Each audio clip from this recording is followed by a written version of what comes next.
بڑی بڑی سخت بات کریں گے، بڑی بڑی تلخ بات کریں گے۔ انسان کے پڑھا لکھا ہونے کا اور سمجھدار ہونے کا پتہ ہی تب چلتا ہے جب اس کی جاہلوں سے بات ہوتی۔ حضرت مولوی شیر خدا رضی اللہ تعالیٰ عنہ فرماتے ہیں عقل کی زکوٰۃ ہی جاہلوں سے گزارا کردہ۔ یہی تو عقل کی زکوٰۃ ہے کہ آپ جاہل کے ساتھ کیسے، میں نے زیادہ باتیں نہیں کرنی، مجھے عصر کا ٹائم ہوتا دکھائی دے رہا ہے۔ میں آپ سے یہ کہنا چاہتا ہوں کہ بردبار بنو، اور یہ جو الجھاؤ ہے نا ذرا سی بات پہ، ذرا سی بات پہ الجھ جانا، اس سے باہر نکلو۔ حضرت عمر بن عبدالعزیز رحمۃ اللہ علیہ گزر رہے تھے، لکڑی کے جوتے پہنے تھے، رات کٹائی تھا، 80 تمبو وانگو تانے۔ بھائی تھوڑا ٹھہراؤ پیدا کریں، میں کیسے آپ کے سامنے یہ بات رکھوں کہ دنیا میں وہ کتنا کم نصیب بیٹا ہوگا کہ جس کا باپ بھی اس سے بات کرتے ہوئے ڈرے کہ پتہ نہیں تلخ جواب ہی نہ مل جائے۔ وہ کتنا بد نصیب ہے جس کی ماں بھی 2-4 دفعہ سوچے کہ بات کر لو اس سے اور مجھے کہہ لینے دو، تو صوفیاء کا ماننے والا ہے، تو کسی آستانے کا مرید ہے اور تیرا لب و لہجہ اتنا تلخ ہے۔ وہ جی فلاں صاحب جلالی ہوتے ہیں، میں اس کو کھڑا کرتا ہوں نا کسی مالدار کے سامنے تو پتہ چل جاتا ہے جلال کتنا ہے۔ ابھی کھڑا کرتے نا کسی آفیسر کے سامنے تو سمجھ آ جاتی ہے اس کے اندر روب کتنا ہے۔ آپ کو جلال غریب آدمی پہ آتا ہے، مسکین پہ آتا ہے، کمزور پہ آتا ہے؟ یہ کیسا غصہ ہے جو اتنا سمجھدار ہے کہ دیکھ کے آتا ہے؟ تھوڑے بردبار بنے، تھوڑے سہنے کا مزاج بنائے۔ رب کے بندوں کے سینے بڑے کشادہ تھے، ٹبے پہ بیٹھ کے ساری عمر گزار دیتے تھے۔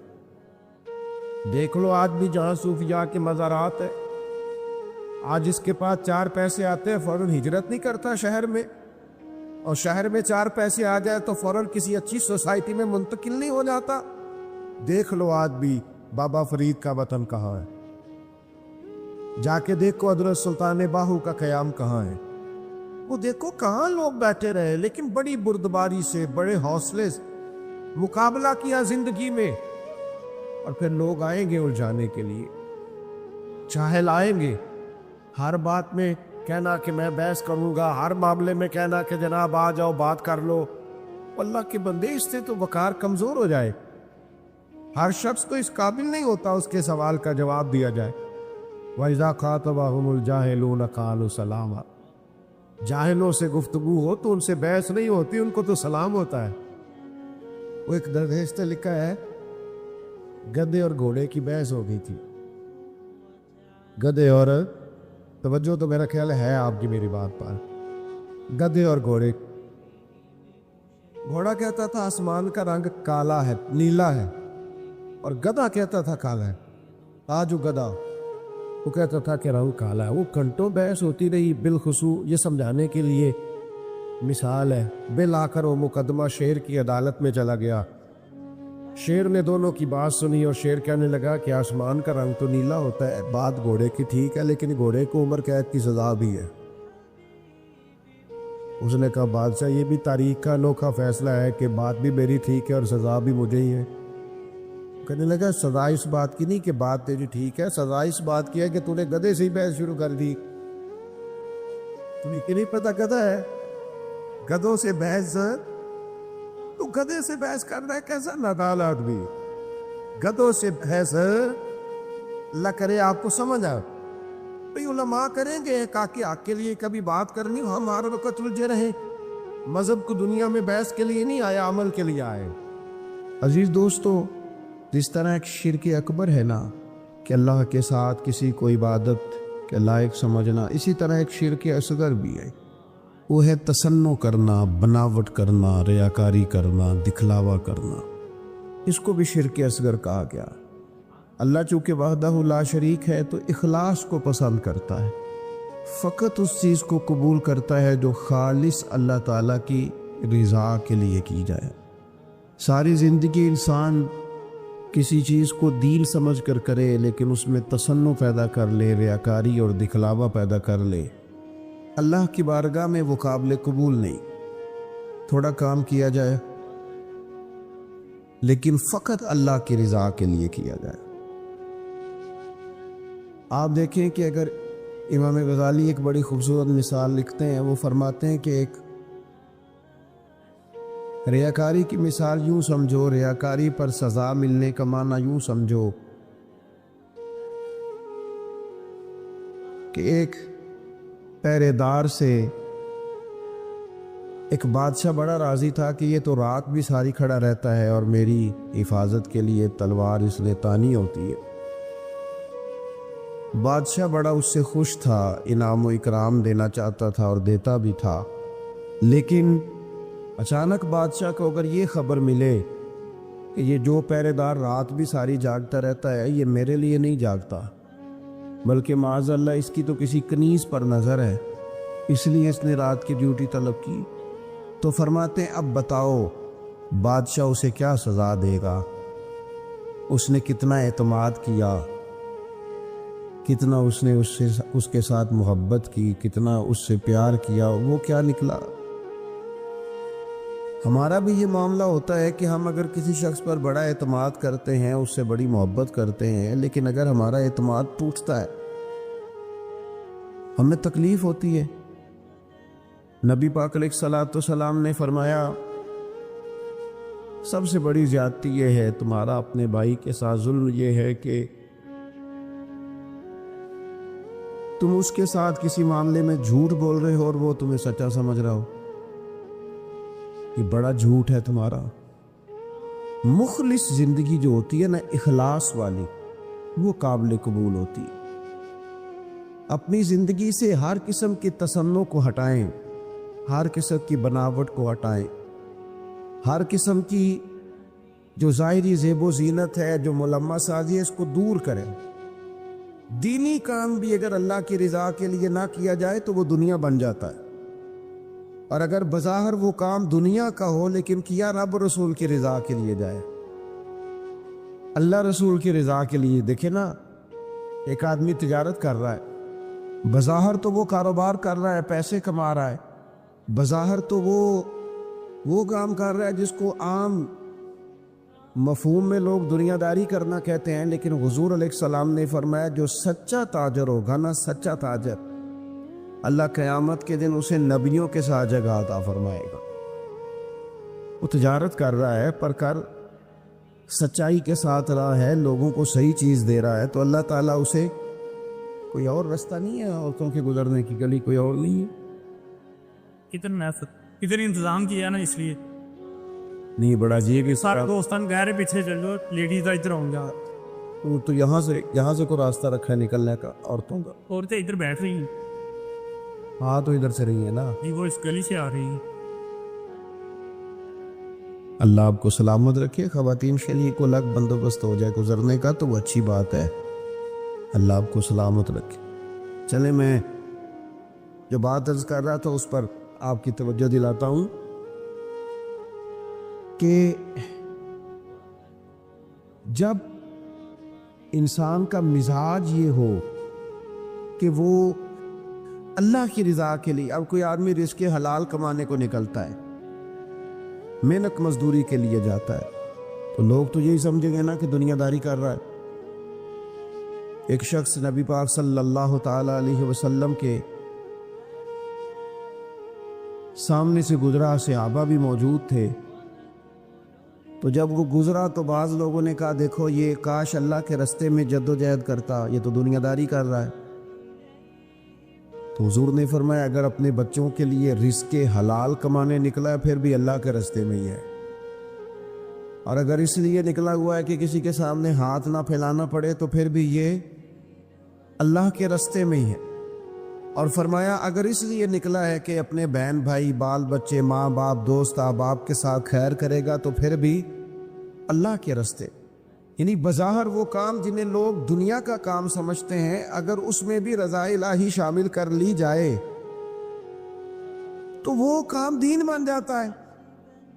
اور اگر جس کام کو لوگ دینی کام سمجھ کے کریں لیکن اس میں تصنع آ جائے، بناوٹ آ جائے، لوگوں کو ذرا پتہ چل جائے، ذرا میری بھی فوٹو آ جائے، ذرا میرا بھی نام ہو جائے، تو آپ نے دینی کام نہیں کیا یا آپ نے دنیا داری کی۔ تو اپنی زندگی میں اخلاص، میں اکثر دوستوں سے کہتا ہوں کہ میاں بیوی